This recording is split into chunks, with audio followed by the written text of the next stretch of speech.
So, first up in this meeting, inevitably, Ukraine will now be top of the agenda. Is Zelensky going to get the degree of support that he's really calling for? Well, I think as we've seen in recent months, it's sort of a step by step towards giving Ukraine the military as well as the economic and political support which is needed not only to resist uh, the attempt by Vladimir Putin to overrun the country, but now to push the Russian forces back.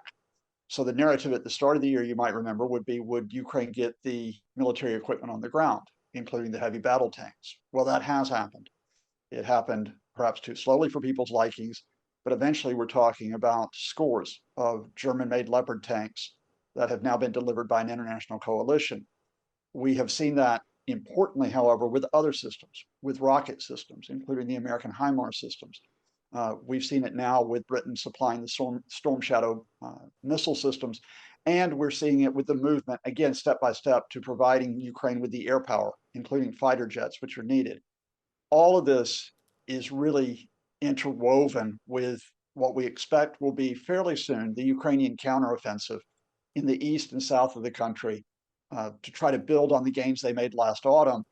But that counteroffensive, I think, will be well equipped. I think it's being well planned.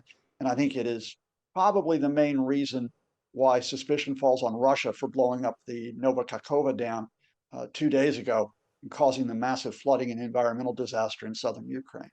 And that much anticipated counteroffensive, give us an idea, Scott, the destruction of that dam, how much of a sort of material consequence might it have on Ukraine's current military capacity? Well, I think the immediate reaction, and understandably from a lot of analysts, was, well, that this is going to hold up the counteroffensive, which indeed is, and again, if the Russians did this, and evidence is pointing to them, is what they were trying to do. And certainly in the area which has been flooded in the southern Kherson region along the Dnipro River, you cannot move heavy armored equipment Mm. across that river now. The waters are too deep.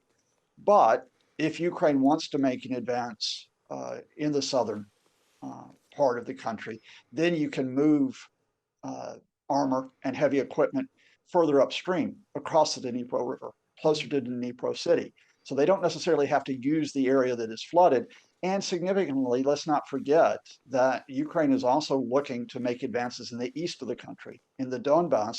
And indeed, on Monday, 24 hours before the dam was destroyed in the south, I think they sent a powerful signal by advancing up to 6 kilometers in the east with what are the preliminary operations for the counteroffensive in the Donetsk region.